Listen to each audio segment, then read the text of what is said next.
Black Ops. Who saw the trailer? Come on. I know more than half of you guys have seen the trailer already.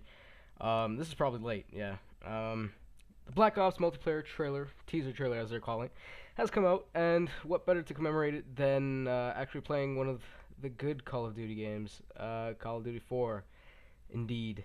Call of Duty 4 is probably my favorite Call of Duty out of all of them. I like it more than Modern Warfare 2. And thus, I decided, like, it's been 4 years. Well, it's gonna be 4 years. It doesn't feel like 4 years since Call of Duty 4 has came out. It's come out. But in the Black Ops trailer, there are a few things I just want to mention. Bling is back. I haven't used that in Modern Warfare 2 because I don't think two attachments are that necessary. I mean, there's better perks to use. Like, I'd rather use sleight of hand or marathon. But other than that, customized kill streaks are back. That is confirmed. If you watch the trailer, you see that there's 3 kill streak, 4 kill streak, 5 kill streaks, and then at one point you see some guy who has like an airdrop ready, or some air support ready on the D-pad in the corner. Another thing, at the end of the trailer, you see, well, near the end of the trailer, you see a sniper, and it doesn't look like there's going to be Sleight of Hand Pro. I don't know, don't take my word on it, but it doesn't look like Sleight of Hand Pro is going to make it into Black Ops. I'm happy for that because that's going to filter out all the wannabes or grizzes out there who started sniping because of Modern Warfare 2, because it was a lot easier to snipe in Modern Warfare 2. I love Call of Duty 4 for the simple fact that it wasn't as it's not an easy game. There's a higher learning curve on Call of Duty 4 than there was in Modern Warfare 2. And there's a reason that they did this. Modern Warfare 2, the way that they sold this game was they made it they reached out more to the casual gamer so that they'd pull in more revenue, pretty much, meaning they'd sell more copies, and they'd get a bigger audience from that, because if you target a game towards if you make a game easier to pick up, then there's going to be more people playing it. Call of Duty 4 obviously had idle sway. That's when you're aiming down the sights, the gun would sway back and forth just a little bit. So that's why people would say, oh, it was you die too fast in Modern Warfare 2 compared to COD 4. It's not that you died faster, it's just that all the bullets were hitting now. And I don't know. But anyways, let me talk about this game pretty quick. This is Domination on Strike. I'm using my favorite weapon in this game, the AK-74u. I love this gun with a passion. I just got it like a couple levels ago on my Xbox account. So that's why this is like, I think, the second game that I'm playing with it. But this game I'm using 2 times special grenades, 3 times special grenades, sorry. It's because I don't have Bandolier yet, and I have Juggernaut on. Oh no, Juggernaut. Here comes the hate. In my opinion, Juggernaut's better. This is like the first game I've ever used Juggernaut. Trust me, I'm one of those guys who like using stopping power. But Juggernaut was a good choice for Call of Duty 4. If you talk to a lot of MLG or pro players, they'll tell you Juggernaut was the better perk. Simply because stopping power, you wouldn't need it most of the time, since whenever you encounter someone, they're not necessarily looking at you, so you'll always get the edge on them anyways, and you'll take them out before they even get a chance to look at you. So you're in less 1v1 battles than you think. With Juggernaut, if you do ever come up into a 1v1 battle, you're safe, and if you don't come into a 1v1 battle, and someone is shooting you like at your side or at your back, you'll have that like split-second reaction to, turn around, hopefully get them back, but it pretty much saves your life half the time. And it's also for those pesky snipers that camp up and hardscope you or something. And yeah, because you won't die from a sniper hit if it's like below the waist. Usually the only time, if you have Juggernaut, the only time that you'll die from a single sniper bullet is if you just get hit in the chest or higher.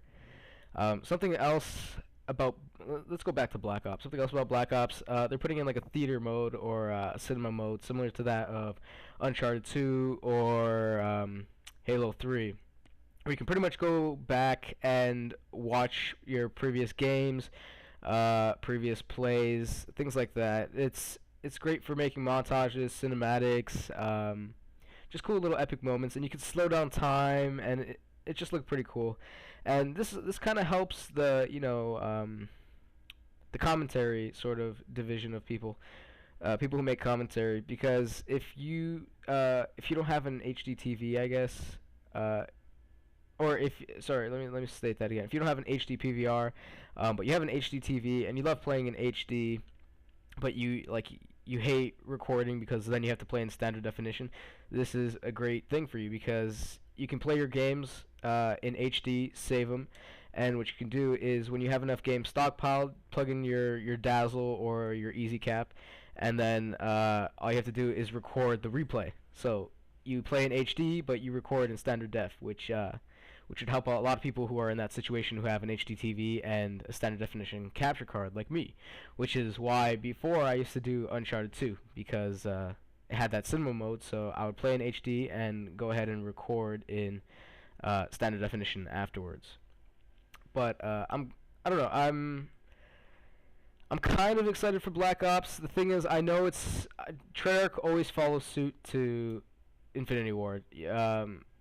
Just like they did with Call of Duty 4, they try to live up to what Call of Duty 4 was. They kind of failed in that aspect where they didn't really balance out the multiplayer. They made a good game, but the online wasn't as great as Call of Duty 4's.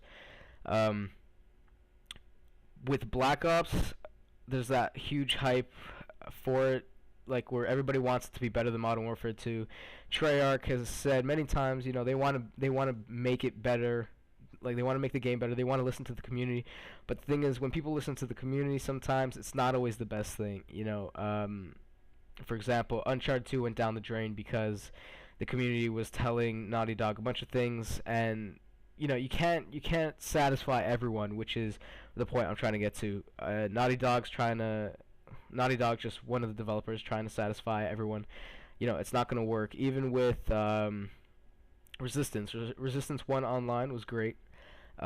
When Resistance 2 was about to come out, they asked the community what they wanted in the game, what they could improve on, and Resistance 2 ended up being not crap, but it it wasn't as good as, Fall of Man.